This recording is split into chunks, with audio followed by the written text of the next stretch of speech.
Tem abençoado a sua vida?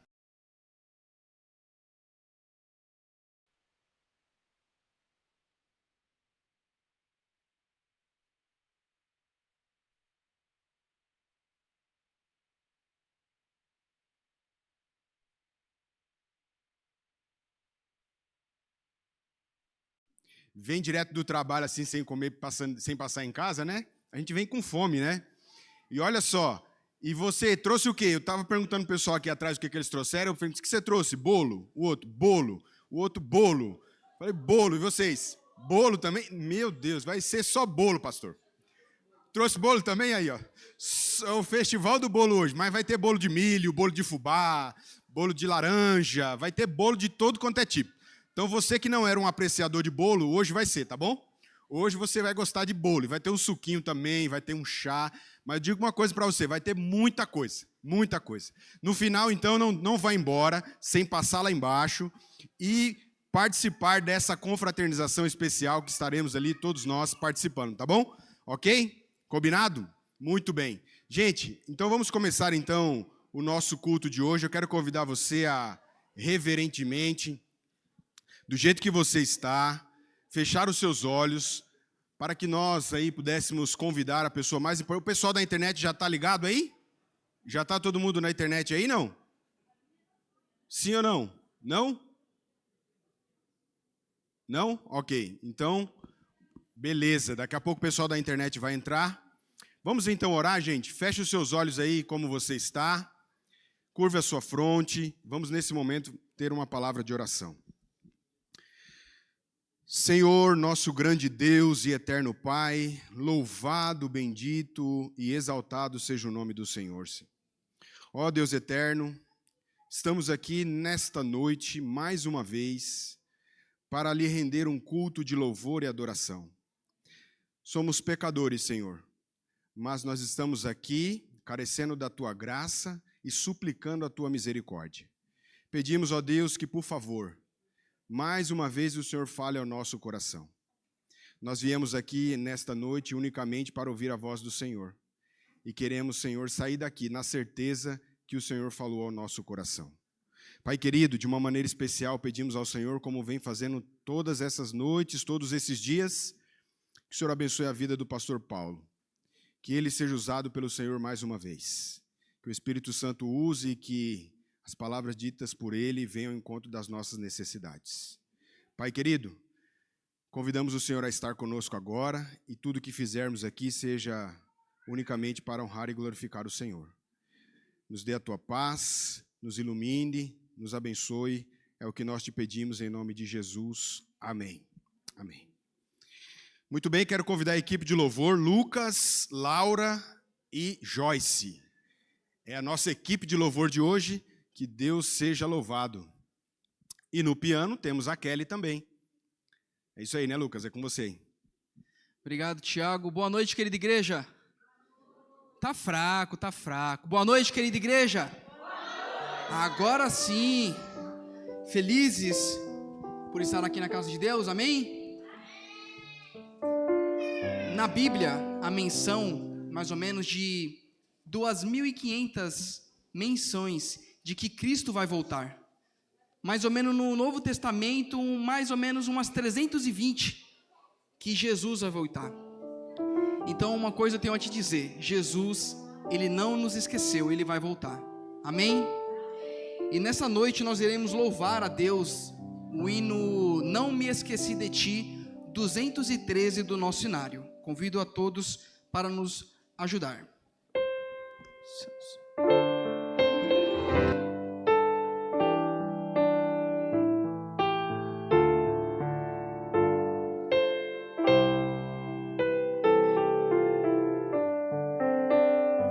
Se as ondas desta vida destruírem tua fé e fizerem que duvides de que em breve voltarei,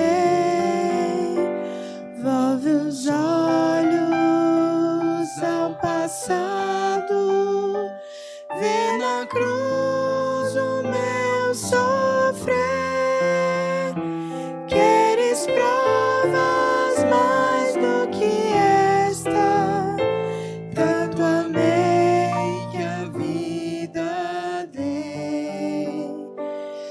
Pensas mesmo ser tão fácil esquecer o que falei? Se na história deste mundo já meus pés empoeirei, mesmo que uma mãe viesse de seu filho se esquecer, ainda assim não haveria de me esquecer de ti. Olha o que Jesus fala para você. Mas ainda que demore, ou mesmo que pareça, um dia prometi voltar e pronto estou a cumprir. Mas ainda que demore, ou mesmo que pareça, eu não me esqueci de ti. Virei outra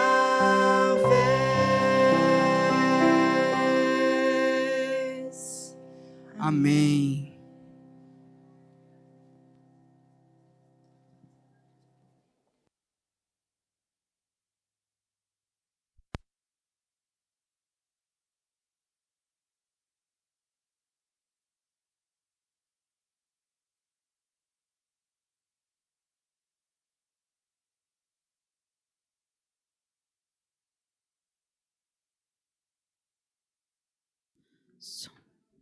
Boa noite.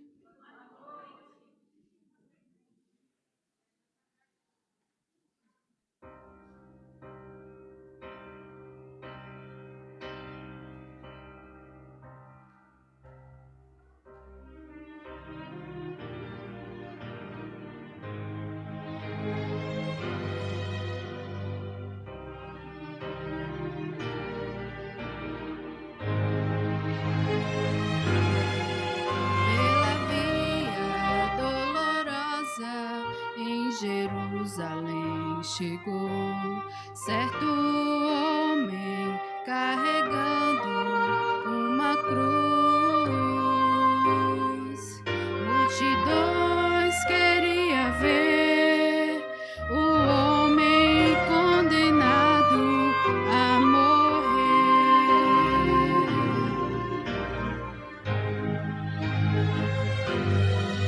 Ele estava tão ferido e sangrava sem parar, coroado com espinhos ele foi, e em dor pôde ouvir o escárnio dos que o punham pra morrer.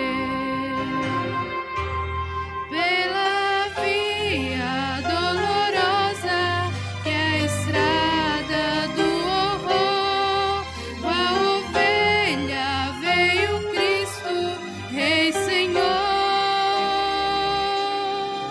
e Ele foi quem escolheu dar a vida por ti e por mim. Pela via dolorosa, meu Jesus sofreu assim.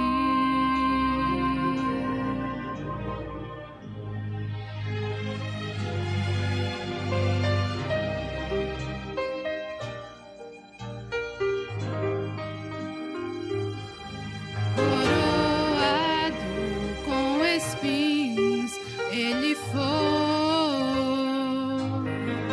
e em dor pôde ouvir o escárnio dos que o punham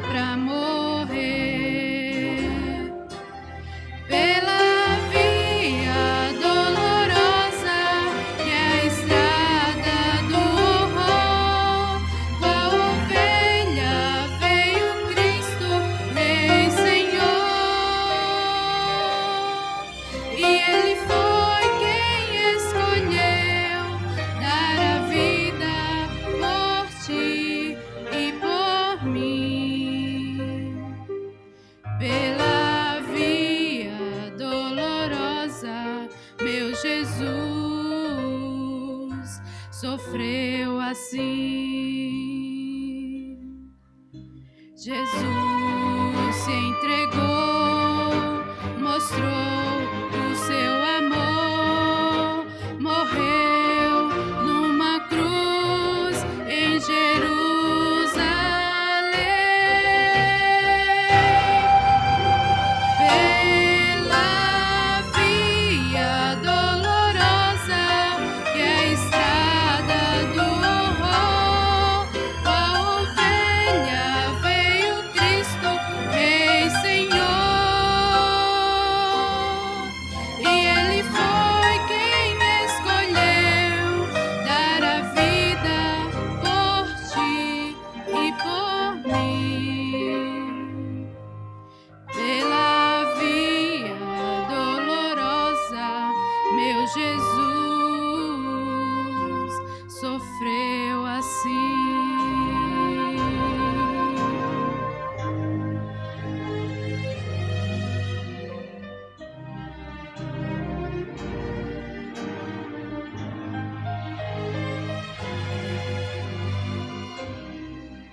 Amém?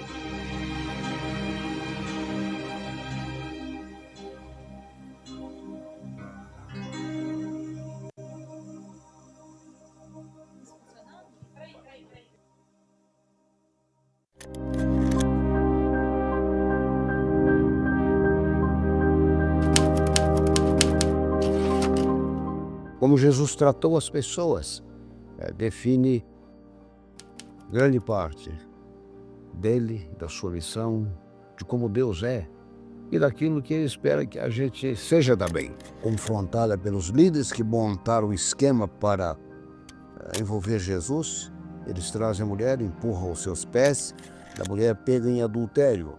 Dizem que a lei de Moisés mandava que esse tipo de gente fosse apedrejado. Jesus poderia ter entrado no casuística, numa discussão, e o marido, e o homem. Ele poderia ter feito isso e mostrado as brechas no caso. Mas isso é o que faria um grande advogado.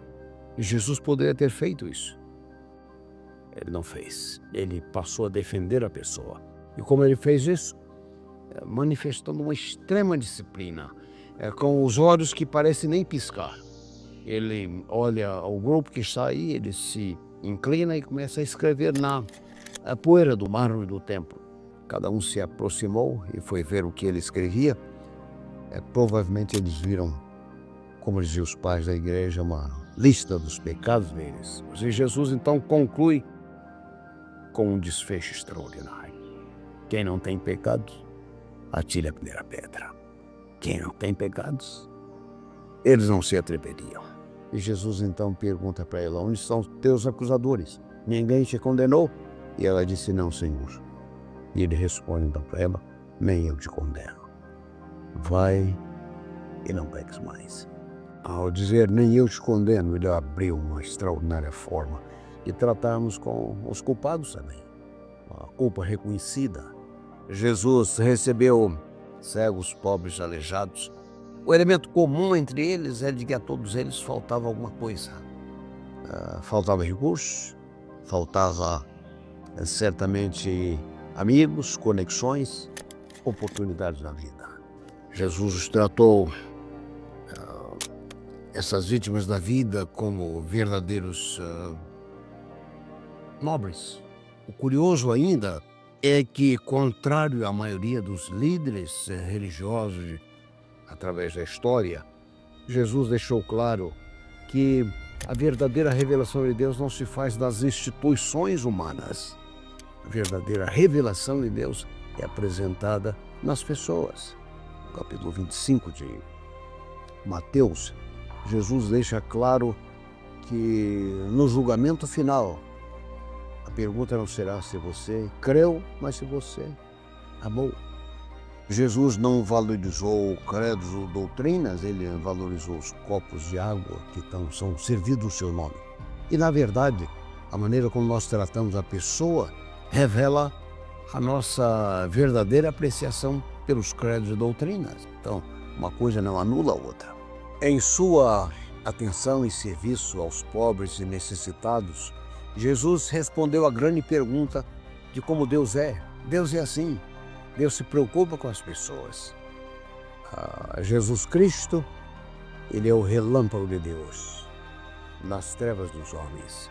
Você conhece a dinâmica de um relâmpago. O relâmpago brilha na escuridão por uma fração de segundo e volta à escuridão. Desaparece o relâmpago. Mas nós aprendemos que depois do relâmpago, a escuridão não é mais a mesma. Você pode vir a Cristo com as suas depressões, com a sua pobreza, com a sua culpa e receber dele graça e paz. E transformar-se num novo homem, numa nova mulher, num novo jovem, preparado para ver a vida de um outro ângulo.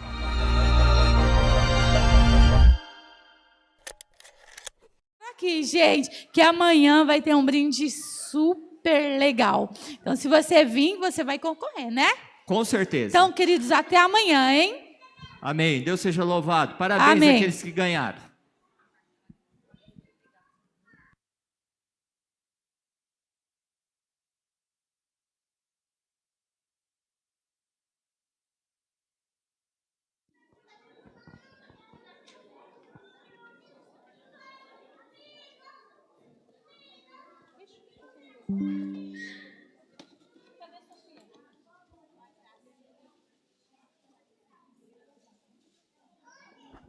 Bom, agora eu queria fazer um convite especial para que todos se coloquem de pé. Esse é um momento especial. Quantos aqui já sabem de qual a letra tema dessa Semana Santa?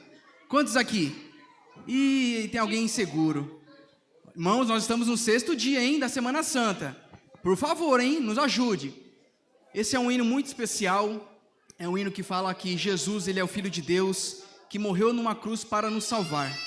E vamos cantar com fé, com alegria, com a certeza e a convicção de que ele morreu para salvar a cada um de nós.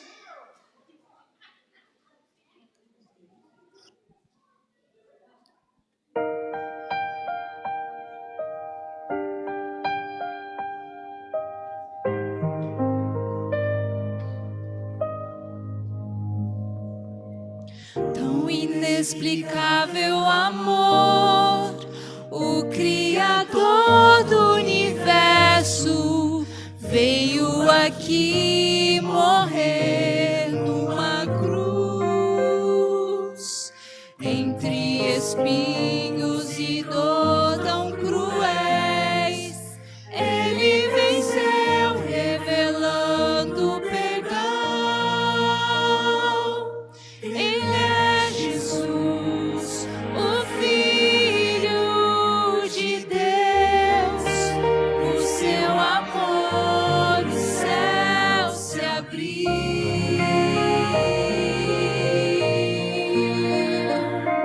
Ele é Jesus, o meu libertador.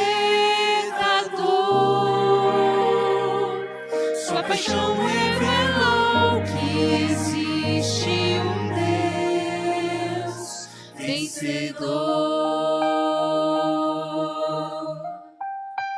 Essa semana aprendi algo importante. Em Libras, Jesus te ama. Ele prometeu que Jesus ama todos vocês. para trazer vida eterna, por quem a vida deu lá na cruz. Foi por amor que morreu por você. Ele venceu a batalha final. Ele é Jesus, o Filho de Deus. Por seu amor o céu se abriu. Declare com força. Ele é Jesus, o meu libertador.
existe um Deus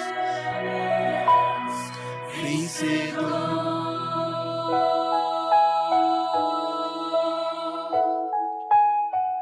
Amém.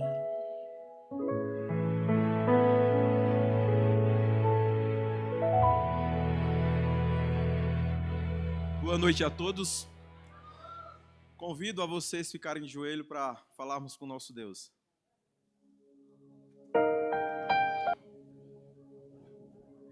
Senhor nosso Deus e nosso Pai, louvado, bendito e exaltado seja o teu santo nome.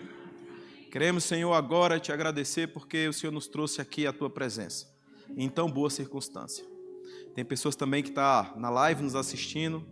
Quero pedir uma bênção especial sobre eles, sobre nós que estamos aqui, os que estão a caminho, Senhor, da tua casa.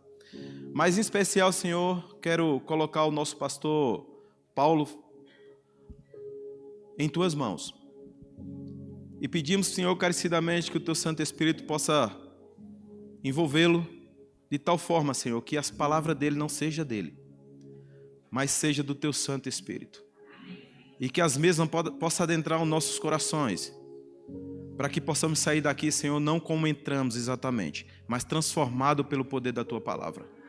Abençoa cada um, Pai, que aqui está. Não é fácil. Trabalhamos, temos as nossas labutas, Senhor, do dia, da semana, mas estamos aqui, Senhor, na Tua presença. Queremos agradecer, porque o Senhor nos dá força, o Senhor nos dá vigor, para poder Te adorar, Te buscar. A semana tem sido uma bênção, tem sido uma maravilha. Mas, Senhor, cada dia que se passa, Senhor, que a gente nos coloca em Tua presença, a tendência é ficar cada vez melhor. Por isso eu creio que hoje, Senhor, o culto de hoje será um culto melhor do que ontem. Porque é assim, Senhor. Quando nos deparamos, Senhor, com a Tua palavra, o Senhor sempre tem algo bom, melhor, maravilhoso. A Tua palavra se revela a cada momento. Por isso queremos entregar, Senhor, o pastor e todos que aqui estão em Tuas mãos. E pedimos, Senhor, tudo isso no doce nome de Jesus. Amém.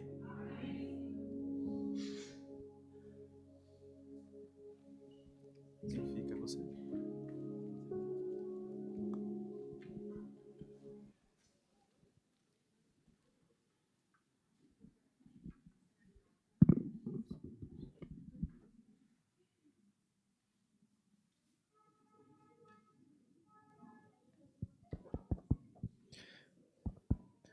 Muito bem, boa noite a vocês. Como foi a quinta-feira? Tudo certo? Quem passou roupa hoje? Alguém que passou roupa hoje? As mulheres não gostam mais de passar roupa.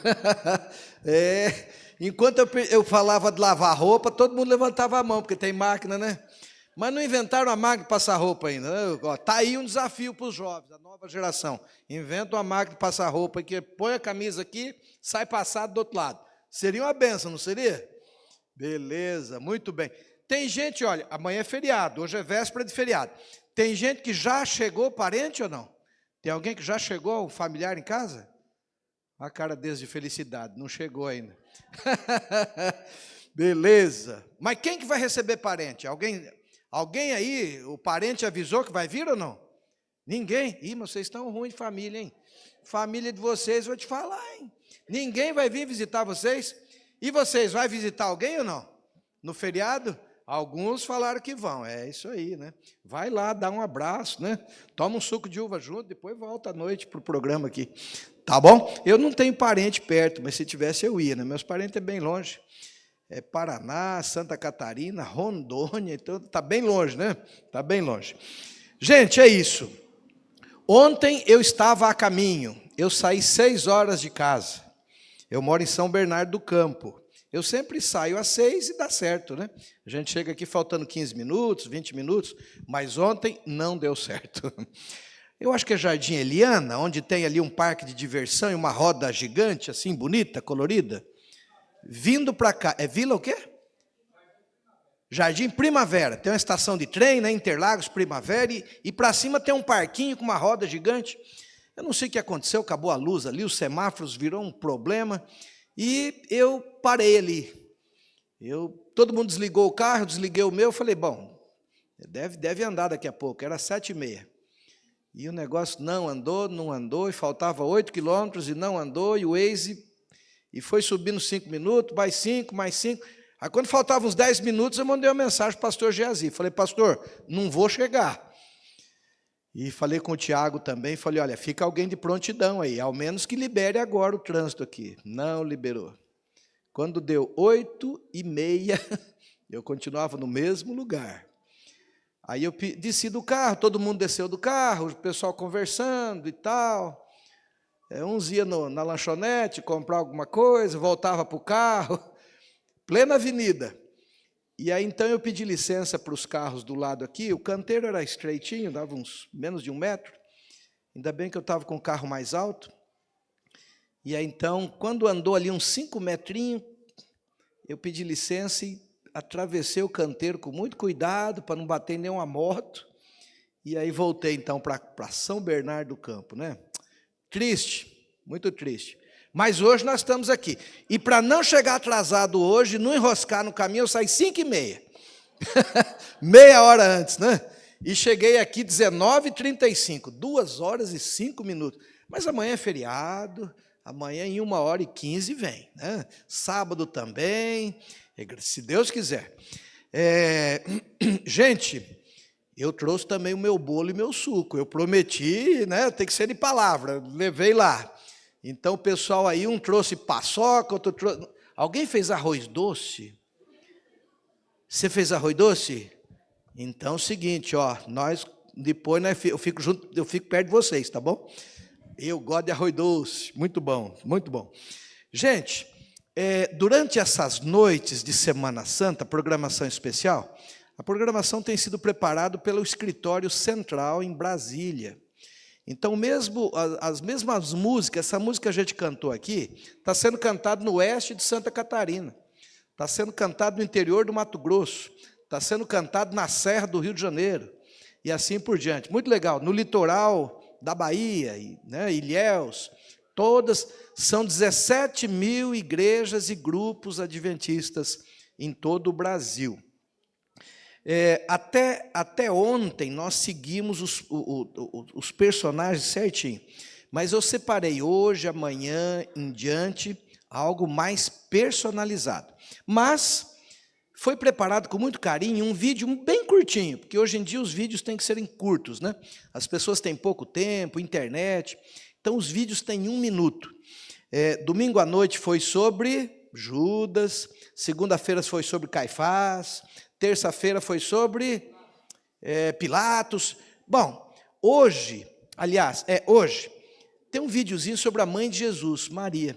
Então nós vamos assistir agora esse pequeno vídeo sobre Maria de Nazaré. Vamos assistir. Maria aparece poucas vezes nas Escrituras.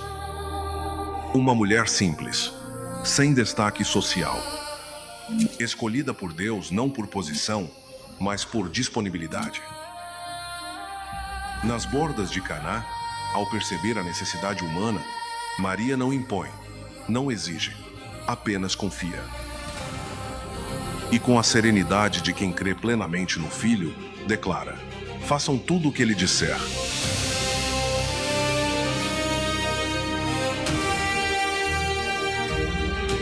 Enquanto discípulos fogem, Maria permanece. Uma espada atravessa sua alma. Ela vê o sangue, ouve os gritos, sente a dor, mas não se afasta, porque o amor verdadeiro não abandona no pior momento. Fica, testemunha e sofre junto. Muito bem, um pequeno vídeo aí, inclusive para circular na internet. Pede para o pessoal do som aí, fala, manda para mim esse vídeo, aí você manda para os amigos, tá bom? Tem sobre Pilatos, sobre Caifás, sobre Maria, os personagens aí dessa semana.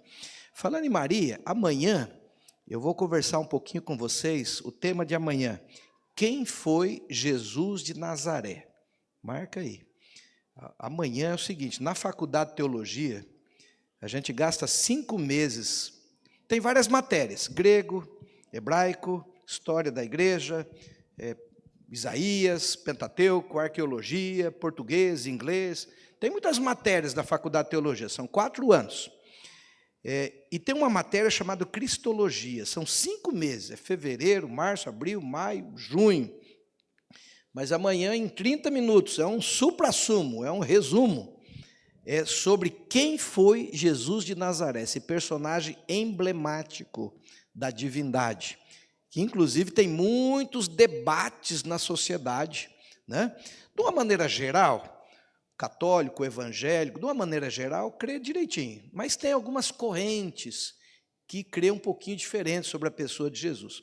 Então amanhã nós vamos conversar sobre Jesus, sobre a família de Jesus. Aliás, como o vídeo foi sobre Maria, deixa eu fazer uma perguntinha aqui, não tem pegadinha não, é pergunta simples mesmo, tá bom? Quantos filhos Maria teve? 4? Alguém falou 4 aqui. Quantos filhos Maria teve? Não, vocês lêem a Bíblia.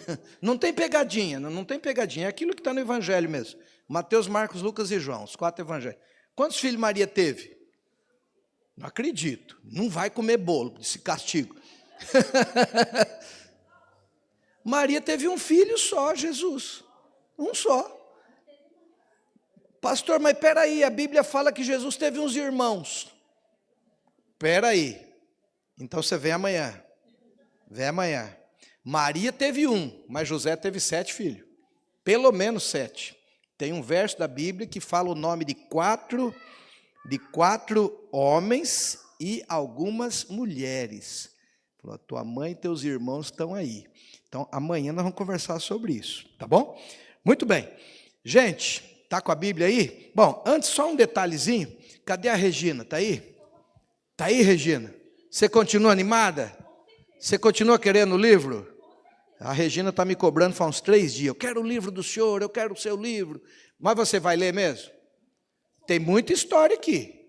Começa em 1880 e pouco a história aqui. O meu bisavô que veio do sul da Espanha, você vai ler? Ela está meio em dúvida se vai ler. Bom, no capítulo, tem 41 capítulos. Tem 41 capítulos. No capítulo 19 começa a minha história. Mas lê os 18 primeiro, para você saber quem foi meu avô, meu pai, de onde eles vieram, onde eles moraram, como é que foi, como é que chegou o adventismo na minha família. Tá bom? Ô, Regina, então tem que vir aqui, chega de folga.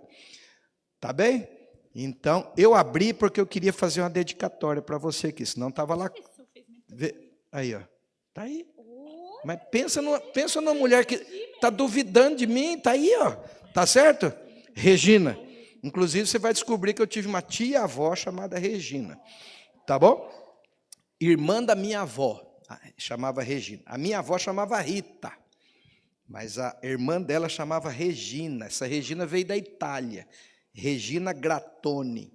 Gente, seguinte, abre o Evangelho, vamos conversar um pouquinho. Não quero demorar hoje, porque o pessoal tudo, nas crianças, tá todo mundo esperando ali.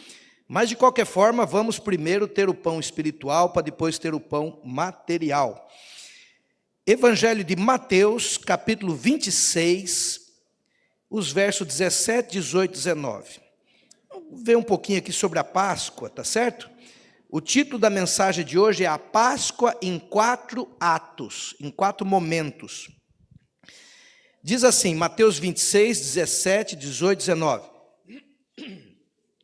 No primeiro dia da festa dos pães asmos, que é a mesma coisa, Páscoa e a festa dos pães asmos é a mesma coisa, ou seja, pão sem fermento, vieram os discípulos a Jesus e lhe perguntaram, onde queres que te façamos os preparativos para comer a Páscoa? Era uma tradição do povo hebreu, do povo de Israel, do povo judeu. E os discípulos eram judeus, embora vivesse na Galiléia, eles eram descendentes de judeus, e eles falaram, Senhor, onde que o Senhor quer comer a Páscoa? Verso 18, e ele lhes respondeu, Jesus respondeu, ide à cidade, ter com certo homem, e dize-lhes, o mestre manda dizer, o meu tempo está próximo, em tua casa celebrarei a Páscoa com os meus discípulos. E eles fizeram como Jesus lhes ordenara, e prepararam a Páscoa. Teve um dia da semana aqui que eu falei que Jesus Ele nasceu num estábulo, ele nasceu num lugar emprestado, cedido, não era dele, nem da família dele. Se fosse da família, era de um parente bem distante, porque a Bíblia diz que não havia lugar na hospedaria em Belém para José e Maria. Ele foi nascer num estábulo, onde os animais dormiam. Pode ver o cartãozinho de Natal, não é uma manjedoura? O cartãozinho de Natal é bonitinho, romântico, parece aconchegante. Vai passar a noite lá para você ver.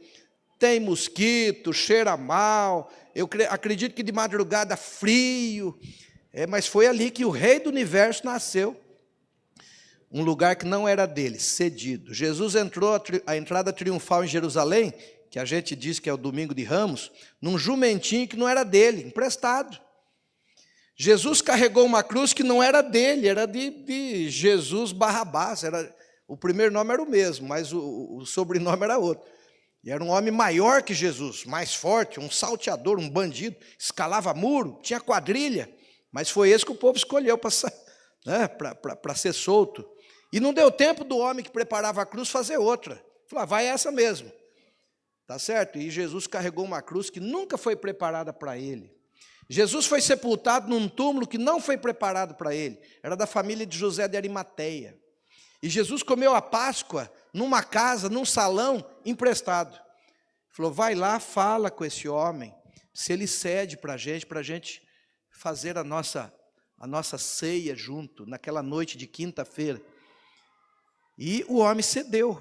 Jesus era muito conhecido, Jesus era respeitado. Mas interessante, eu falei aqui essa semana também que Jesus e os discípulos, e 80% da população na época de Jesus, se alimentava uma vez por semana. Só nos palácios tinha 2 refeições. Hoje a gente come 3 refeições por dia, alguns 4. Alguns, pastor, mas eu só como uma refeição, começo de manhã, termino de noite. Hoje tem muito mais comida no mundo, porque tem trator, tem motor, tem energia elétrica, tem barcos, tem... Naquele tempo o negócio era na enxadinha rudimentar, tinha muito menos alimentos. Essa foi a vida de Jesus. Dos 366 dias do ano, Jesus dormiu em cama 1/3, mais ou menos. É os cálculos, a Bíblia não diz isso, é os cálculos que eu imagino. Porque a maioria das vezes que a gente lê no Evangelho, Jesus estava no jardim do Getsêmani, estava no Monte das Oliveiras, estava dentro do barco. De vez em quando a Bíblia diz que estava na casa de Marta, Maria e Lázaro. De vez em quando diz que estava lá na casa de uma outra pessoa e assim por diante. A maioria das vezes eles passavam a noite ao relento. Na Palestina, chovia e chove pouco. Só tem uma época do ano que chove um pouquinho mais, é um clima semidesértico. Então, passar a noite no jardim não era muito problema, porque o clima era gostoso, tá certo? E não chovia, não é como o Brasil, um país tropical que chove mais. Mas, veja, depois de ressuscitado, os discípulos voltaram pescado, finalzinho do Evangelho de João, Jesus chega na praia, prepara pães e peixe, uma fogueirinha, de madrugada. Jesus estava no hotel, na casa de alguém, um colchão gostoso, os discípulos no barco, e ele chama, eles vêm, vocês comeram alguma coisa? Não. Então eu preparei aqui, 5 da manhã, 6 da manhã, o dia nascendo, ele já havia ressuscitado. Os últimos momentos ali do Evangelho de João. Mas sobre a Páscoa, mas de onde vem essa tradição? Vamos pegar a Bíblia, vamos voltar um pouquinho, livro de Êxodo, capítulo 18. Já nós vamos entrar ali, nos quadros, para acompanhar ali. Eu vou pedir para o pessoal do audiovisual já colocar a aula ali, e a gente, só essa leitura, e nós vamos ver os quadros, e vou citar alguns textos ali também. A Páscoa em 4 atos. Pode colocar ali, os meninos lá do audiovisual. Êxodo capítulo 12, diz assim: disse o Senhor a Moisés e a Arão na terra do Egito: este mês vos será o principal dos meses, será o primeiro mês do ano. Vocês sabem que mês que era ou não? Era final de março, começo de abril. Hoje a gente dá esses nomes para os meses, mas não era o nome dos meses, não eram esses, lá na época do Egito, lá na época de Moisés. Eram outros nomes. Pelo que tudo indica, o mês chamava-se Nisan, que equivalia a final de março, começo de abril. Pastor, mas quem é que colocou janeiro, fevereiro, março, abril, maio, junho? Os primeiros calendários eram lunares. Lunar, era baseado pela lua. Então, cada 7 dias a lua muda de fase e o mês tinha 28 dias. Uai, pastor, mas 28 dias, quando vai passando, dá problema, e dava mesmo. Dali a pouco o inverno não estava frio, o verão estava frio. Mas para resolver isso, cada 4 anos tinha um mês a mais. Tinha um ano que tinha 13 meses. E aí resolvia, de 4 em 4 anos. Então, os meses eram 28 dias. E durou esse calendário, os egípcios usavam, os mesopotâmicos usavam, os babilônicos usavam, era um calendário lunar. Quando chegou no ano 46 a.C., tinha um imperador chamado Juliano. E ele falou, mas esse negócio não está muito certo. E ele, então, fizeram um estudo, botou um monte de cientistas, de astrônomos, estudar o roteiro do Sol, da Lua, e daí eles instituíram, no ano 46 a.C., o calendário luno-solar, que era uma mistura do lunar com o solar. E colocaram os nomes dos meses, nomes latinos, nomes romanos. Então o imperador Juliano, ele falou, vai ter um mês que é o meu nome. Qual que foi? Júlio. Mas depois ele morreu, veio outro imperador chamado Augusto. Ele falou, peraí, se ele pôde ter um mês, eu posso ter também. Ele pegou um mês lá e falou, esse vai ser o meu mês. E que mês que é? Agosto. E na realidade o mês começava em março. Começava março, pode ver, setembro, 7, outubro, 8, novembro, 9, dezembro, 10. O próprio nome já diz. Cadê os outros 2 meses? Era janeiro e fevereiro. Por isso que fevereiro tem 28 dias, e de 4 em 4 anos ele tem um dia a mais, para fechar a conta tem 29. A gente fala que é um ano bissexto. Por que é um ano bissexto? Porque todo ano tem 365. Mas de 4 em 4 anos o ano tem 366. Tem 2 vezes o número 6. Então a gente diz que é um ano bissexto. Tá certo? A Terra dá uma volta em volta do Sol. Né? Aliás, a Terra dá uma volta em volta do Sol. Movimento de translação. É 365 dias, 5 horas, 59 minutos, 48 segundos. Então, ela dá uma volta, 365 dias, sobra 6 horas. Guarda 6 horas aqui na prateleira. Aí, mais um ano, dá mais uma volta em volta do Sol, sobra mais 6 horas. Mas não dá para um dia de 6 horas, não dá. Então, guarda aqui. Agora, tinha 6 lá, com mais 6, 12. Dá mais uma volta, sobra mais 6. Eu guardo aqui, igual caderneta de poupança. Mais 6. Agora são 18. Aí dá mais uma volta, no 4º ano. Eu tenho 18, com mais 6, 24. Aí é por isso que tem um dia a mais, para dar certo. Bom, esse calendário juliano, ele durou até o ano 1500 e alguma coisa. Mas ele tinha falhas também. Aí chegou um momento que um papa chamado Gregório, ele falou, não, espera aí, a gente já avançou bastante, já inventaram o telescópio, né, e tal, o Galileu Galilei, vamos estudar esse negócio melhor, vamos arrumar esse. E aí então entrou o calendário gregoriano, que é o calendário que a gente usa até hoje, tá certo? Nós usamos o calendário gregoriano, que é um calendário solar, a lua não influi mais. Um pouquinho sobre calendário. Mas olha, Deus falando com Moisés e Arão, eu não sei que mês que era lá dos egípcios, mas Deus falou assim, ô Moisés, esqueça os calendários. Agora está nascendo um país. Vocês desceram para cá uma família, 75 pessoas, e agora está saindo 2 milhões de pessoas. Esse vai ser o primeiro mês do ano. Deus zerou o cronômetro. Sabe quando você está com o cronômetro ligado? E aí você aperta, ele para. Você aperta de novo, ele zera. Deus zerou o cronômetro e começou um calendário exclusivo do povo de Israel. Olha, voltando a ler aqui, ó.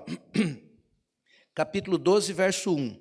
Disse o Senhor a Moisés e a Arão na terra do Egito: este mês vos será o primeiro dos meses, será o primeiro mês do ano, tá certo? Então, o mês de Nisan.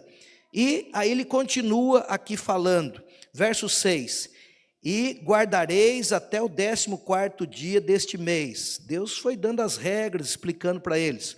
Eles deviam matar um cordeiro ou um cabrito. E olha, diz aqui, olha, desta maneira comereis os lombos, a cintura com cinto, lombos cingidos, sandália no pé, cajado na mão, comê-lo-eis apressadamente, é a Páscoa do Senhor. 9 pragas já tinham acontecido. E agora era a última noite deles no Egito, eles iam sair. Já a gente vai falar um pouco mais sobre isso. Verso 13: o sangue do cordeiro da Páscoa vos será por sinal nas casas, em que estiver, quando eu vir o sangue, passarei por vós. A palavra Páscoa significa passar por cima, passar pelo alto. A casa que tivesse o sangue, não morreria o filho mais velho, o primogênito. Verso 14: este dia vos será por memorial, e o celebrareis como solenidade ao Senhor nas vossas gerações, e celebrareis por estatuto perpétuo. Por isso que Jesus e os discípulos perguntaram: onde o Senhor quer comer a Páscoa? Era uma tradição que vinha de 1440 anos, desde a época do Êxodo, tá certo? Verso 18: desde o dia 14 do primeiro mês, à tarde, comereis os pães sem fermento, os pães asmos, até a tarde do dia 21. A Páscoa durava 7 dias, a festa da Páscoa. Começava e ela ia até um final de semana. E a data da Páscoa? Como é que se diz? Por que você notou que todo ano a Páscoa cai numa época um pouquinho diferente? Pastor, tem época que tem mês que tem ano que é finalzinho de março. Tem ano que é começo de abril. Tem mês que é um pouquinho mais para dentro de abril. O que determina a data da Páscoa? Não tem um dia certo. A Terra em volta do Sol são 4 estações. Tem uma época do ano que o dia é maior que a noite. Por exemplo, dia 21 de dezembro. O dia vai aumentando, e a noite vai diminuindo. Quando chega o dia 21 de dezembro, 21 de dezembro, é o dia mais longo e a noite mais curta. Quando tem o dia mais longo e a noite mais curta, entra o quê? O verão. Entra o verão. E aí, a partir daquele dia, que o dia ia crescendo, até quando chegou no máximo. A partir do dia 22 de dezembro, o dia começa a diminuir, mas é coisinha pouca. Ele vai diminuindo. E quando eles chegam no mesmo tamanho, tem um dia do ano, aliás, tem 2 dias do ano, que a noite e o dia têm o mesmo tamanho. Aí acaba o verão e entra o outono, no nosso hemisfério aqui. E quando o dia e a noite têm o mesmo tamanho, os astrônomos chamam de equinócio. A palavra equinócio vem da palavra que se equivalem, a noite e o dia. A Páscoa é o seguinte: quando tem o dia e a noite do mesmo tamanho, porque eles mediam o dia e a noite.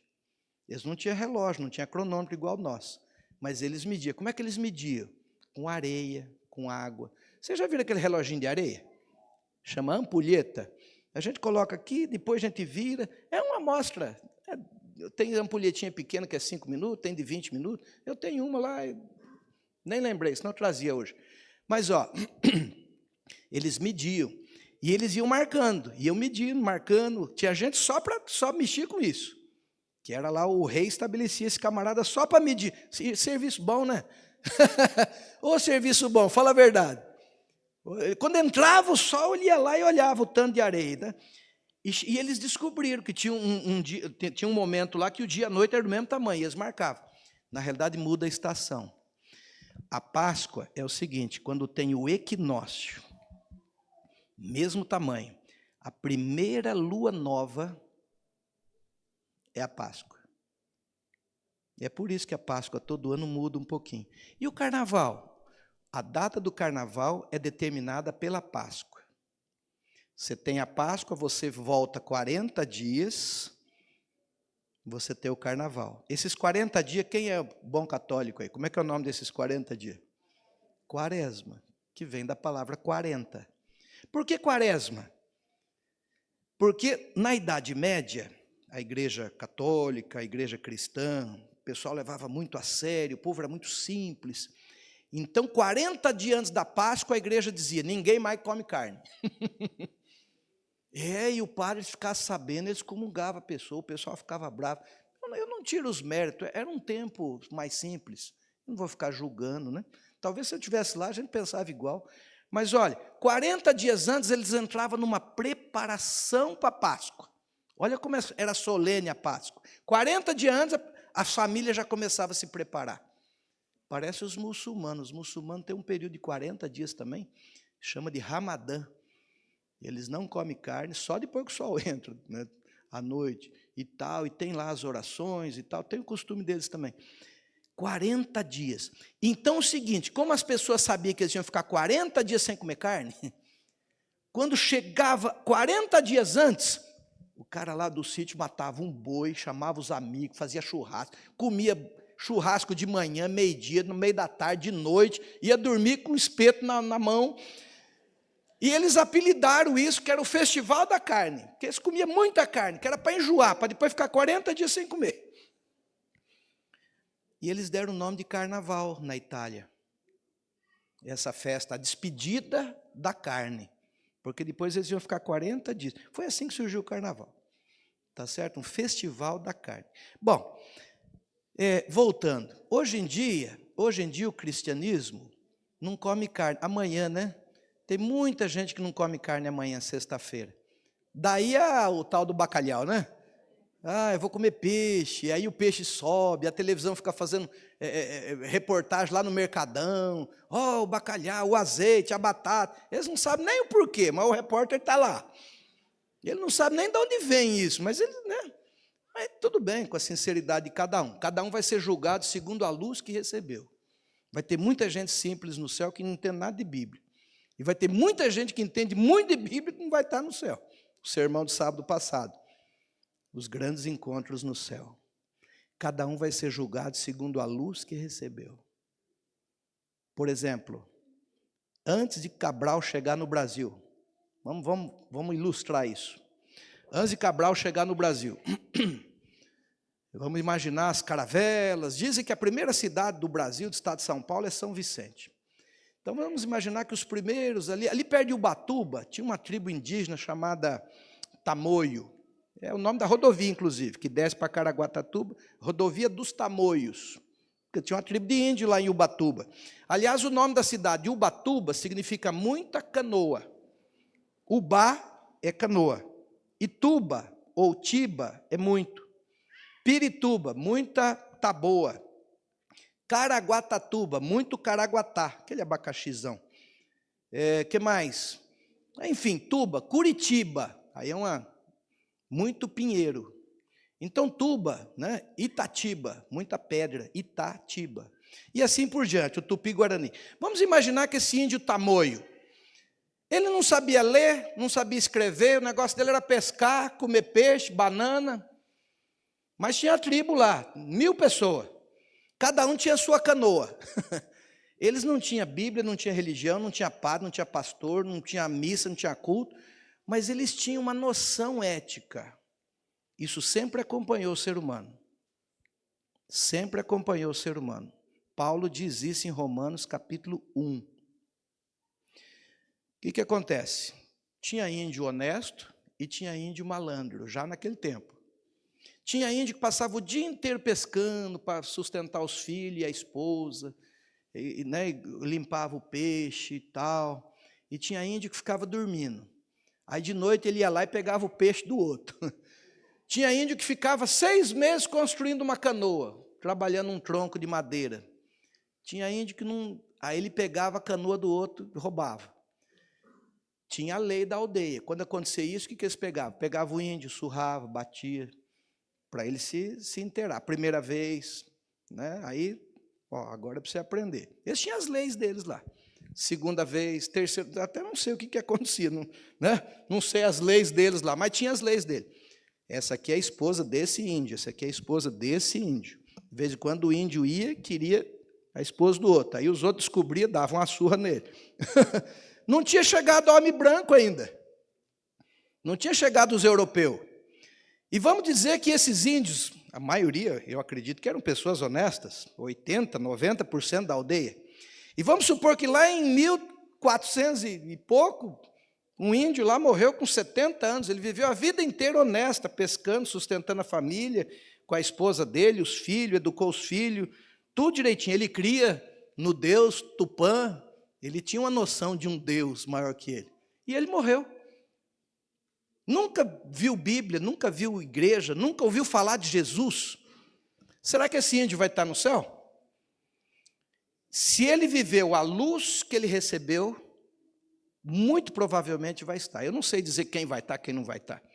Mas segundo a teologia clássica, a pessoa que viveu a ética que ele recebeu e viveu dentro daquela ética, ele vai estar no céu.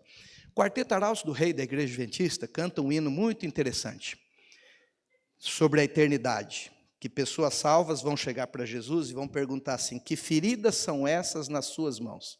Lembra desse hino? E Jesus vai dizer: são feridas com que fui ferido na casa de amigos meus. Como é que alguém no céu vai chegar para Jesus e falar: que é isso na sua mão? É porque no céu vai ter gente que não soube a história de Jesus.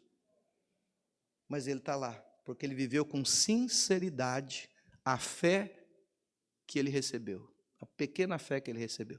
Agora eu não, eu nasci na igreja evangélica, na igreja adventista, cresci na igreja adventista, eu li a Bíblia, essa aqui eu li toda, eu tenho um monte lá, essa aqui todo o capítulo eu grifei, um capítulo de verde, um de amarelo, um de verde, um de amarelo, e grifei de vermelho, e tudo, e a igreja paga salário para eu pregar, e tudo. O que vocês acham? Para mim, a cobrança vai ser assim. Eu estudei grego, estudei hebraico.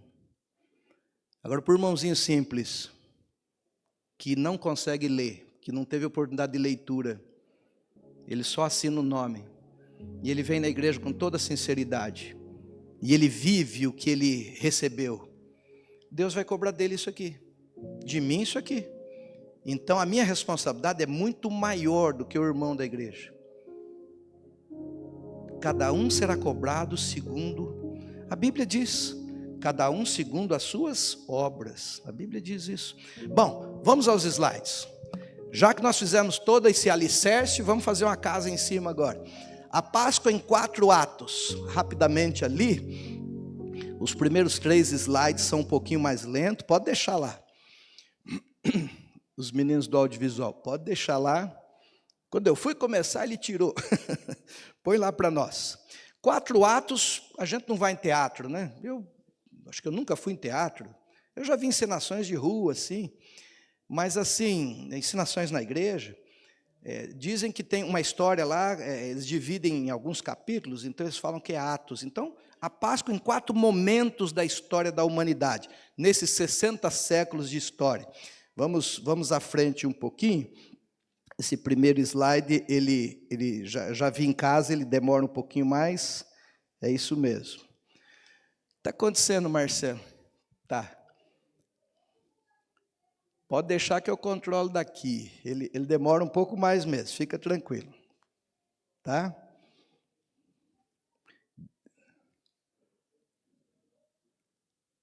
Eles estão trabalhando. Bom, mas enfim, enquanto eles colocam, o primeiro ato foi no Éden, lá no jardim do Éden. Adão, sua esposa Eva, Deus disse: não, vocês podem comer todas essas árvores, essas frutas, tudo, essa aqui não.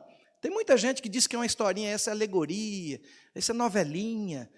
Aliás, os primeiros 11 capítulos da Bíblia, tem muita gente que diz: não, do 12 em diante, a história de Abraão em diante, mas os 11 primeiros capítulos, isso aí é historinha. Adão e Eva, no dilúvio, esse negócio aí. Não. Os 11 primeiros capítulos são literais. Está certo a história de Noé. Quando a Bíblia diz que ele viveu 950 anos, foi 950 anos mesmo. O ano era de 354 dias, era um calendário lunar. Mas de 4 em 4 anos tinha um mês a mais. Então, quando a Bíblia diz que foi 950 anos, foi. Está certo? Não, é que o ano lá era menorzinho. Não. A Bíblia ali é literal. Ou a Bíblia é a palavra de Deus ou não é. Tem gente que diz, olha, não, a Bíblia ela contém a palavra de Deus. Tem diferença. Tem gente que fala, não, a Bíblia contém a palavra de Deus. A igreja adventista crê que a Bíblia é a palavra de Deus. Quando as pessoas dizem que a Bíblia contém a palavra de Deus, ele diz assim, não, essa página aqui é de Deus, essa aqui inspirada. Não, essa aqui não, já cumpriu. Não, essa aqui sim. Não, e essa aqui? Não, essa aqui não. Não, o Novo Testamento, beleza. Não, o Velho não. Ah, mas o dízimo está no Velho.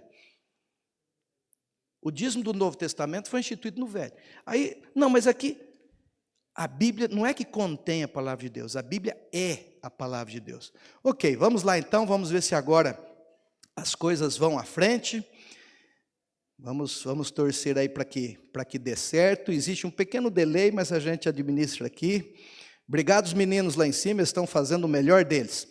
Então, a Páscoa começa com uma tradição judaica e passa para o cristianismo. As raízes da Páscoa cristã, ela vem da religião hebraica, tá certo? Bom, lá no Éden, uma linha da história ali. Imagine uma linha, pega uma caneta e faz uma linha. Vamos começar lá no início, lá no Éden, né? O que acontece lá? O primeiro ato da Páscoa.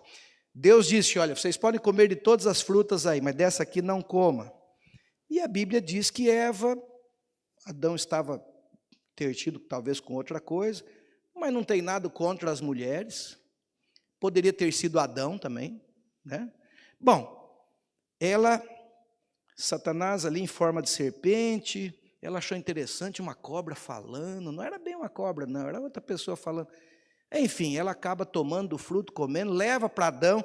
Eva foi enganada, Adão não. Eu falo isso quando eu faço casamento na igreja, para ajudar os homens aí, para aliviar a barra dos homens.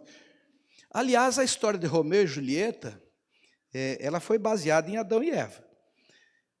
Eva foi enganada, ela foi passada para trás pela serpente, por Satanás. Adão, quando ele pegou o fruto, ele sabia de onde é aquele fruto. E quando ele comeu consciente, ele decidiu compartilhar a sorte dela. O que acontecer com ela vai acontecer comigo. Então os homens não é tão ruim assim. Ele amava tanto a esposa que ele falou, se ela se lascar, eu vou se lascar junto. Se ele não tivesse comido o fruto, só ela, o que ia acontecer? Jesus teria vindo morrer por ela também. De alguma outra forma, o plano da redenção seria diferente. Mas Deus teria um plano para ela, porque ela também era filha de Deus. Mas Adão decidiu, na história de Romeu e Julieta, né? Ele toma lá um sonífero, e aí quando Julieta vê, acha que ele tinha morrido mesmo, né? E aí ela então toma um veneno verdadeiro, e ela morre.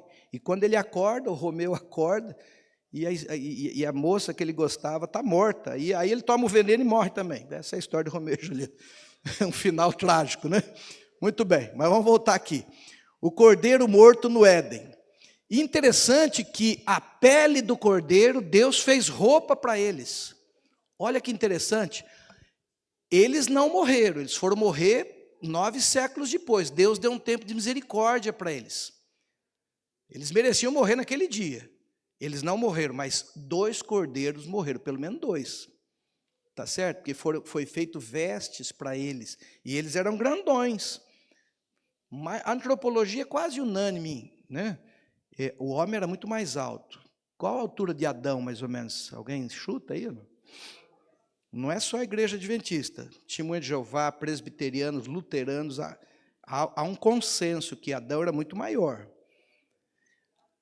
Fala-se em quase 4 metros. Um homem que pesava 750 quilos. E que viveu 930 anos. E teve gente que viveu mais que ele.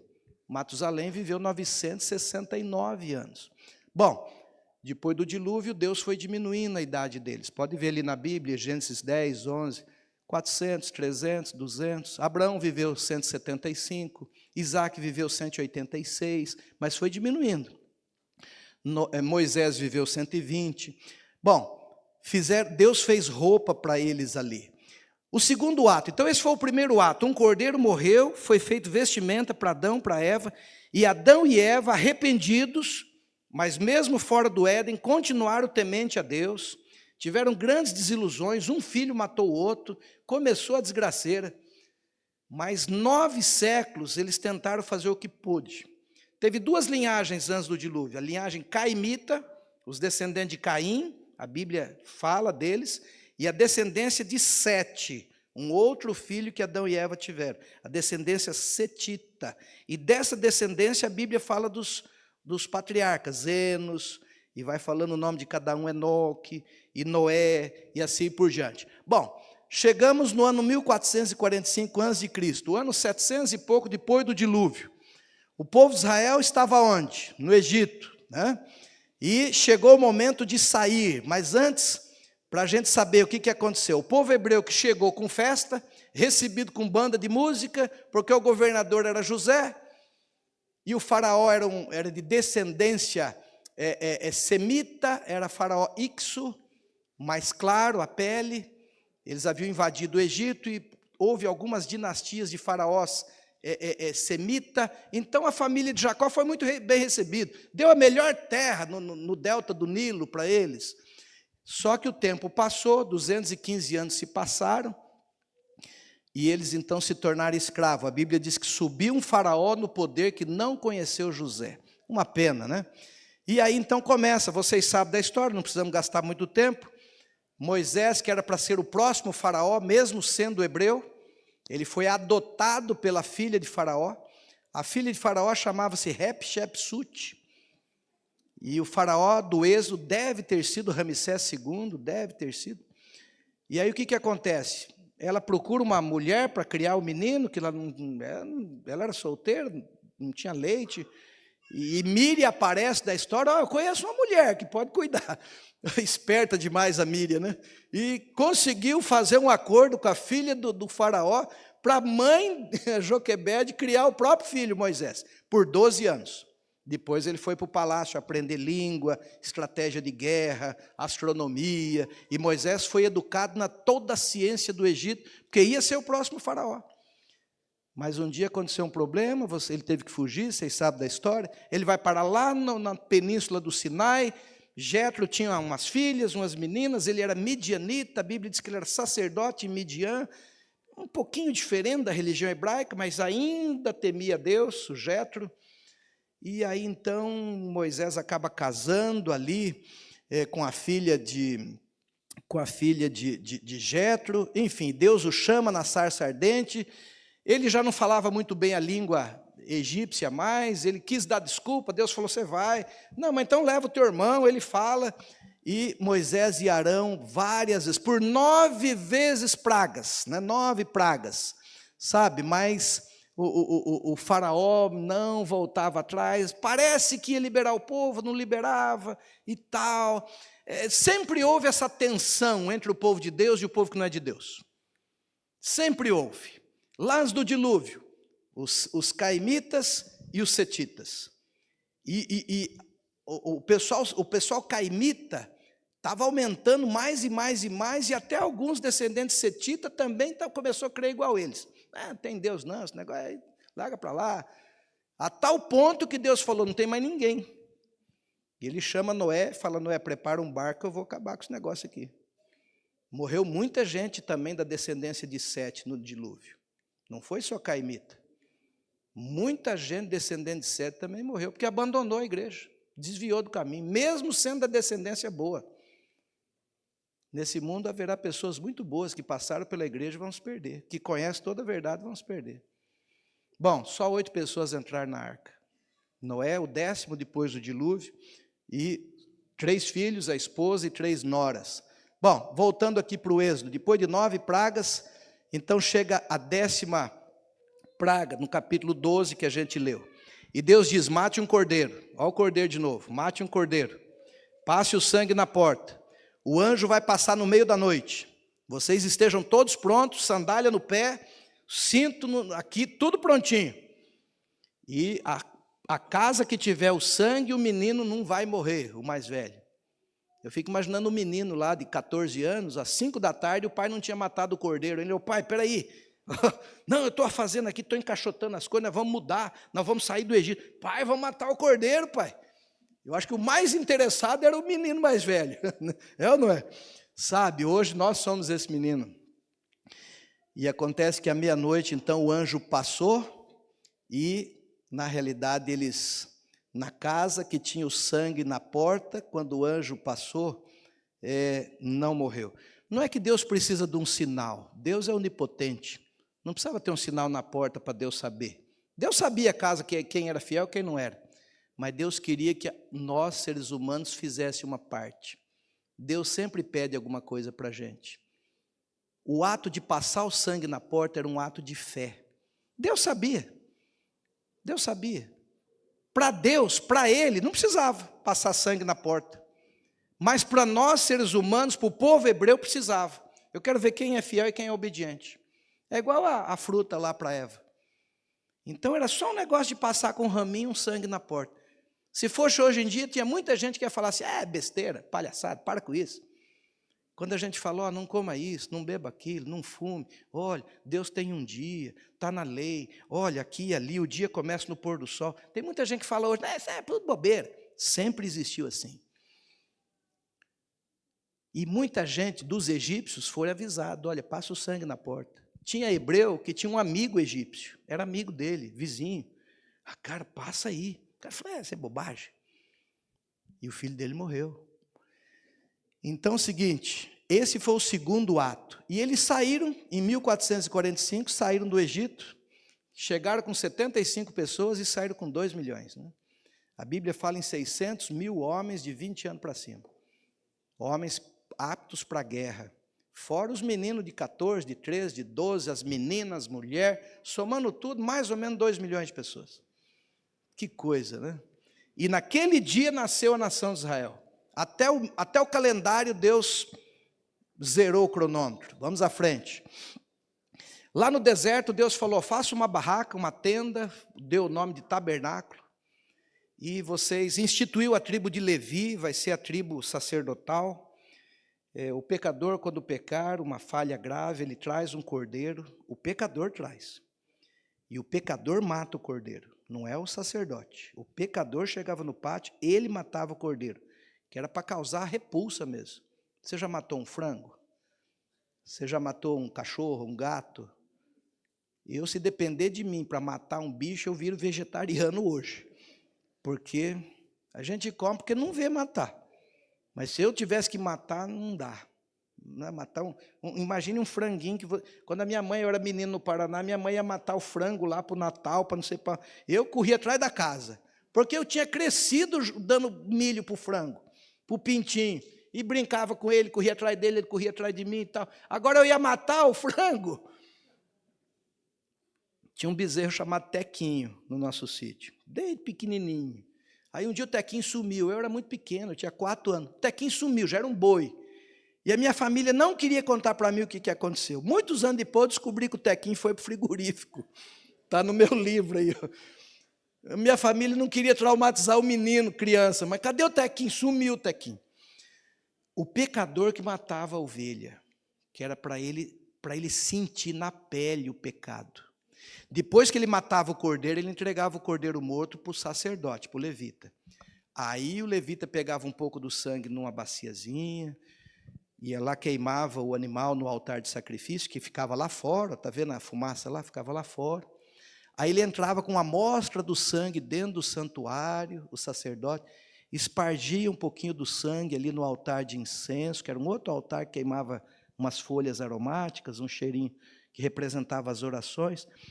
De vez em quando eles tiravam a cortina para lavar, só que eles não podiam tirar a cortina de qualquer jeito. Eu acho que tinha uns 2 trilhos lá em cima. Primeiro eles botavam uma cortina nova, limpa, aí eles tiravam a cortina suja para lavar. Porque não podia ficar o lugar santo e santíssimo sem cortina. Quem entrasse morria. Não podia. É igual Brasília. Brasília tem uma bandeira que nunca é arriada, nunca. Quando ela fica velha, sobe uma bandeira nova por outro trilho, e depois que ela está lá em cima tremulando, desce a bandeira velha e ela é queimada. A bandeira principal do Brasil está em Brasília, num mastro gigantesco. Nunca fica sem bandeira aquele mastro.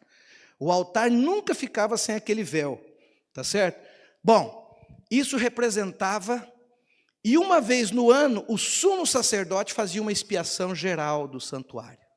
Era o dia da expiação, o Yom Kippur em hebraico. Até hoje em Israel tem o feriado de Yom Kippur. Bom, vamos imaginar que teve lá um dia que ninguém veio sacrificar um cordeiro. Porque todo dia tinha muita gente, 20, 30, 40, 50 pessoas ali. Tinha muito pecador naquele tempo, igual hoje, né? Mas vamos imaginar que por coincidência teve um dia que não veio ninguém. Mesmo que não viesse ninguém, um cordeirinho era morto às 9 da manhã. Na hora terceira. Todos os dias morria um cordeirinho 9 horas. E às 15 horas, no meio da tarde, na hora nona, morria outro cordeiro. A Bíblia chama de sacrifício contínuo. Podia estar chovendo, podia estar frio, podia estar sol, o sacerdote podia estar doente, se ele estivesse doente, o outro fazia. Tudo, 9 horas e 15 horas tinha um sacrifício. Isso desde o tabernáculo do deserto. Chegou um momento que Davi falou, mas escuta, eu moro numa casa bonita, de cedro, de pedra, em Jerusalém, eu sou rei, e a arca de Deus fica lá numa barraca. A barraca já tinha uns 400 anos, já estava bem desgastada. Aí Davi falou, vou fazer um templo. E ele juntou pedra, juntou madeira, juntou ouro, juntou prata, juntou cobre. E quando ele ia fazer, Deus falou, você não. Você matou muita gente, você pisou na bola, lembra do Urias, você... Está tudo bem, você está perdoado, mas quem vai fazer é teu filho. E Salomão construiu o templo, aquele do lado direito lá. Esse templo funcionou até o ano 586, quando Nabucodonosor invadiu Jerusalém. Botaram fogo no templo para pegar o ouro, derreter o ouro, pegar tudo, levar embora. O pessoal foi preso para a Babilônia, ficaram 70 anos. Depois eles voltam e os poucos que sobraram reconstruíram o templo, só que não tinha mais a glória do primeiro. Era um pouquinho menor, não tinha tanto ouro quanto o de Salomão, não tinha tanta glória. Eles estavam meio tristes ali fazendo o templo. Aí um profeta teve uma visão de Deus, chegou para os trabalhadores, para aqueles velhinhos, que ainda tinham conhecido o primeiro templo, e falou assim, não se preocupem, esse templo é mais simples do que o outro, só que esse templo vai receber e vai presenciar o desejado de todas as nações. Jesus não entrou no templo de Salomão, que era lindo, mas Jesus esteve no templo de Zorobabel, que depois foi reformado por Herodes. Jesus foi apresentado como criança, ensinou na escadaria, virou a mesa dos cambistas. Jesus sempre estava naquele templo. Por isso que o segundo, embora mais simples, ele foi mais importante do que o primeiro. Amém? No ano 31, na morte de Jesus, Jesus morreu no dia 14 de Nisan, no dia da Páscoa. Jesus morreu no lugar certo, que há 1800 anos antes, Abraão foi matar Isaque e o anjo segurou a mão dele, numa colina perto de Salém, que veio a ser Jerusalém, naquele lugar ali. Na hora certa, às 15 horas, na hora nona. Aliás, o sacerdote estava com o cordeiro na mão, né? Por isso que João Batista falou assim, quando Jesus veio para ser batizado, nós brasileiros entendemos muito de futebol, de carnaval e tal. Quando fala isso aqui para uma pessoa na rua, ele não entende muito, ele lê aqui. Mas para alguém hebreu, ele sabia exatamente o que João Batista estava falando. Eis o Cordeiro de Deus que tira o pecado do mundo. Eles sabiam, porque eles eram hebreus. Eles estavam acostumados a ver o sacerdote sacrificar o cordeiro para tirar o pecado deles. Era uma frase teológica. Eles entenderam o que significava isso. O verdadeiro Cordeiro de Deus, o Cordeiro da Páscoa, Jesus Cristo, né? Vamos à frente, não dá para ler tudo, o tempo acabou. Olha, no momento da morte de Jesus, às 15 horas daquele dia, a cortina, esse véu que eu falei, que de vez em quando eles faziam manutenção, lavava, ele rasgou sozinho. Ninguém rasgou, ele rasgou sozinho. Vocês sabem que na hora da morte de Jesus houve um terremoto. E na hora da morte de Jesus houve trevas. Eu falei aqui, acho que antes de ontem. Olha que interessante, Ellen White escreve no livro Desejado de Todas as Nações. Olha que frase bonita.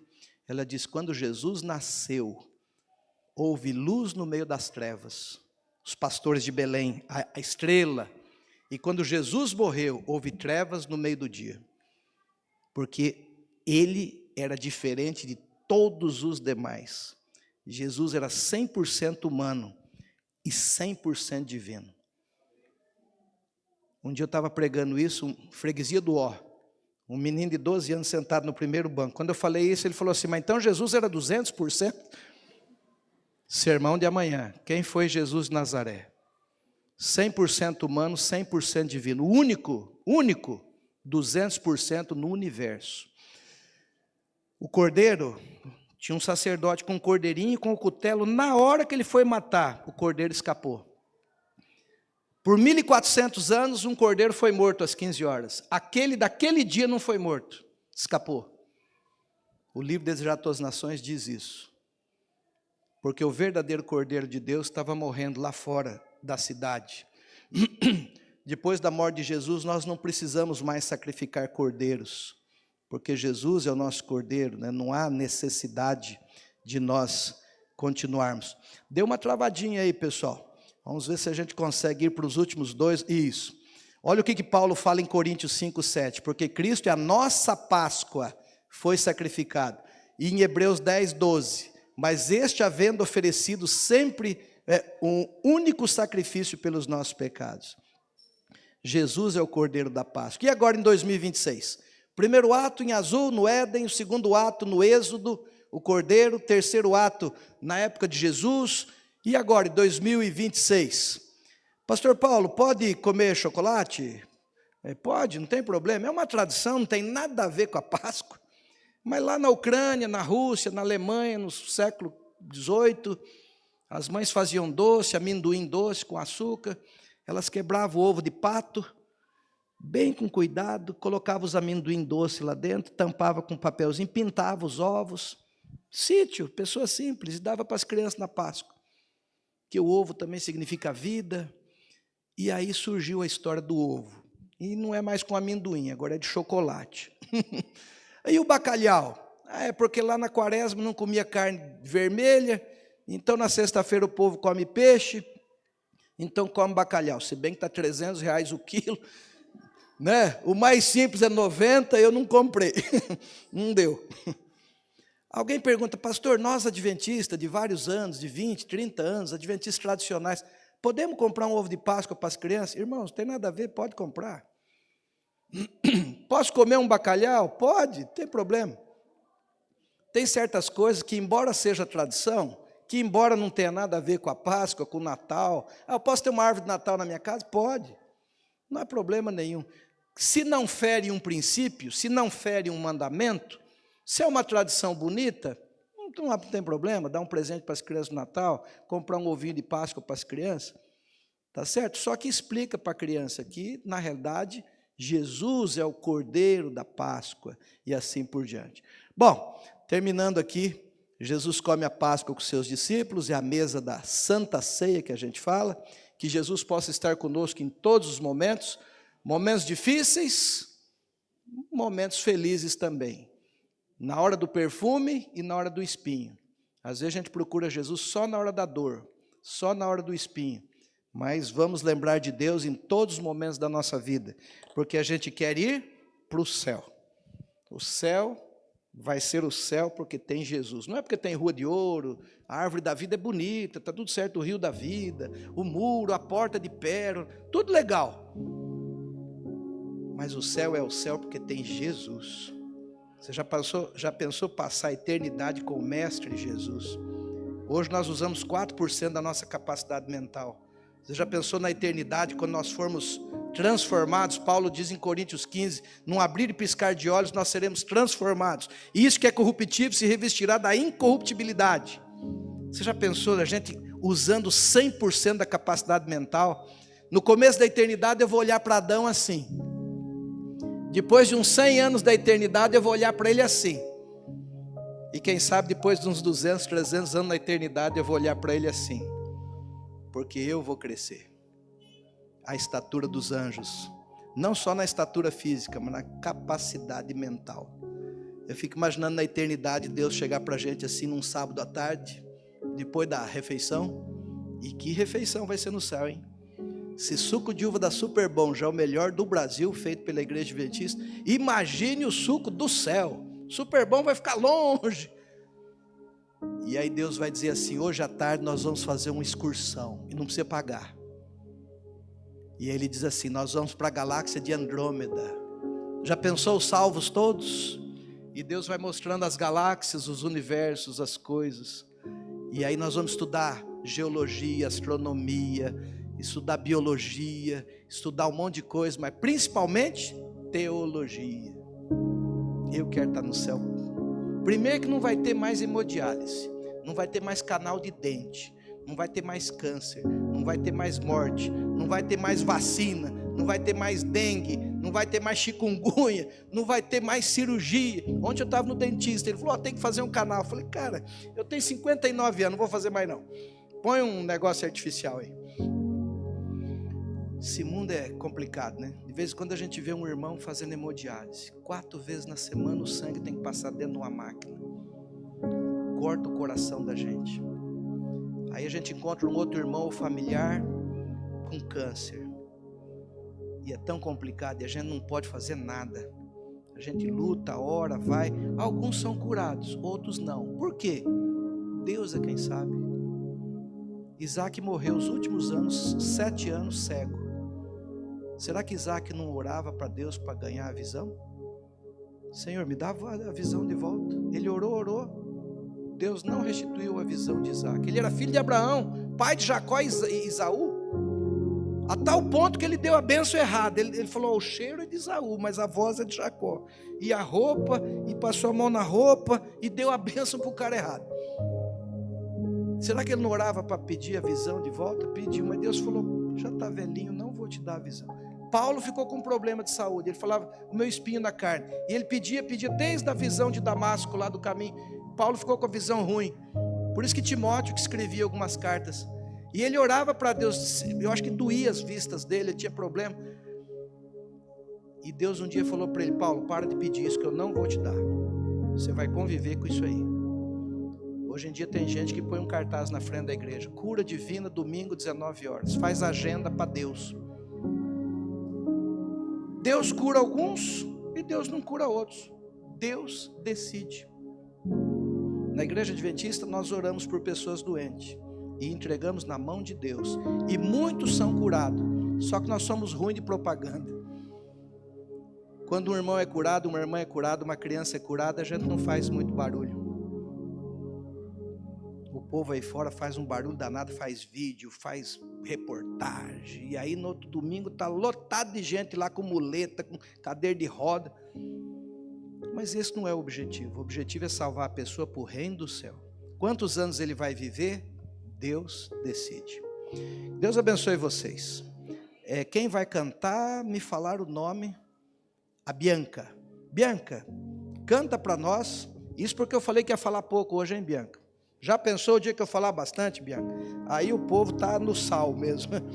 Então a Bianca canta, nós oramos, nós vamos comer bolo, porque as crianças já devem estar impacientes lá embaixo. Cadê aquele povo do bolo? Vamos ouvir.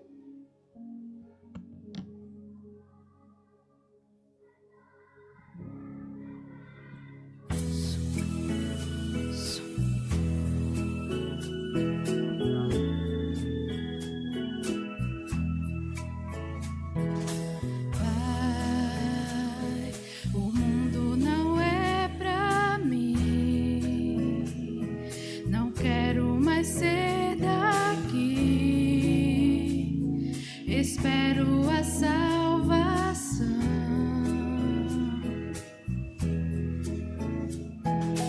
Pai, cansado estou de ver pessoas sem esperança que não querem o Senhor. Volta depressa, Pai, eu te peço, pois neste mundo não há lugar para o teu amor. Meu mundo não é aqui.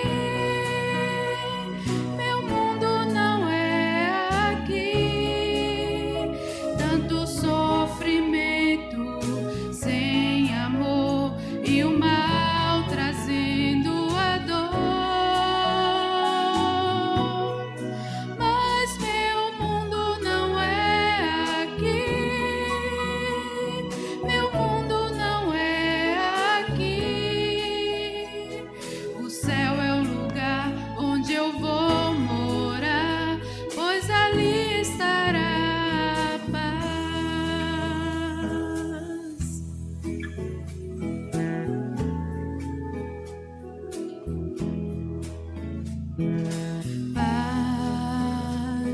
teu mundo eu escolhi, na alma eu te aceitei e quero assim viver.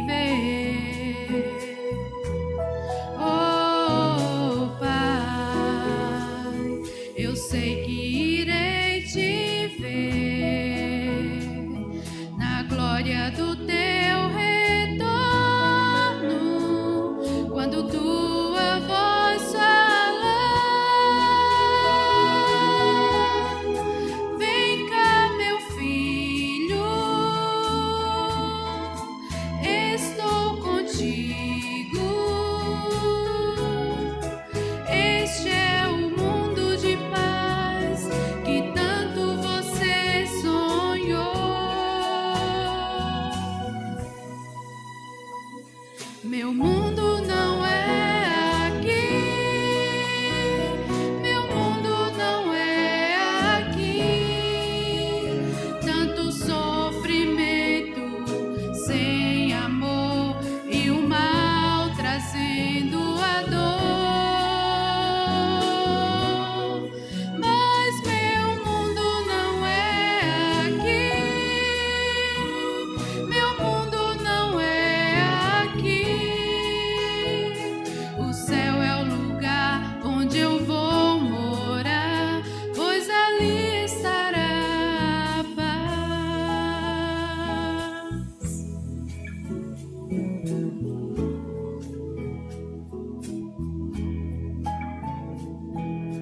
Amém? Amém. Obrigado, Bianca. Que hino lindo, né? É Alessandra Samadelo? É?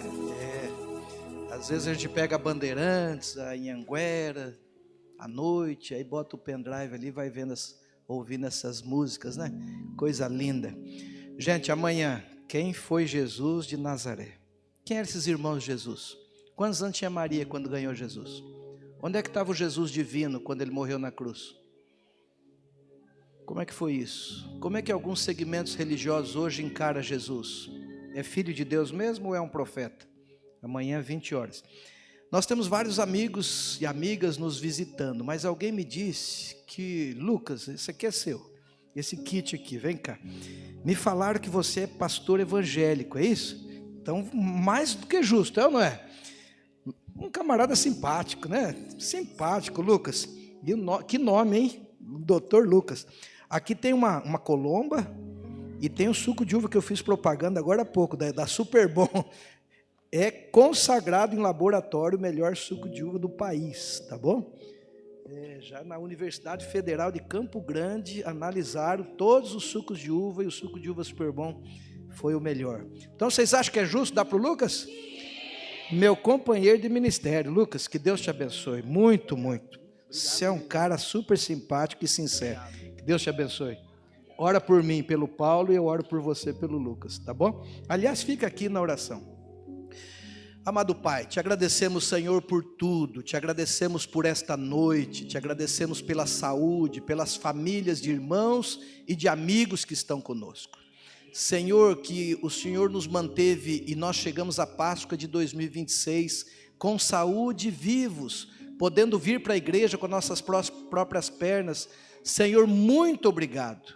E se algum irmão que está na transmissão, assistindo de casa, e talvez impossibilitado de caminhar, talvez com algum problema de saúde, que o Senhor também o visites, como o Salmo 41 diz: ali o visitarei no seu leito da enfermidade e renovarei os seus lençóis. Senhor, que o Senhor possa nos dar uma noite de repouso muito gostosa, e que nós possamos amanhã, no feriado, na sexta-feira santa, estarmos aqui para aprendermos um pouquinho mais sobre o maior ser do universo, o Senhor Jesus Cristo. Senhor, nós vamos sair agora para uma refeição, uma pequena confraternização. Abençoe todas as famílias, os irmãos e irmãs que trouxeram um prato para juntarmos ali. Senhor, que o Senhor possa retribuir e restituir a eles muitas vezes mais. Que a roupa e o calçado dure mais. Que que eles gastem menos em farmácia e mais em passeios, coisas culturais e coisas que edificam, como cursos e assim por diante. Pedimos que nos despeça com a sua paz. Abençoe o nosso irmão pastor Lucas. Senhor, que ele e sua família possa continuar sempre sendo iluminado por ti. Pedimos em nome de Jesus. Amém, Senhor. Amém.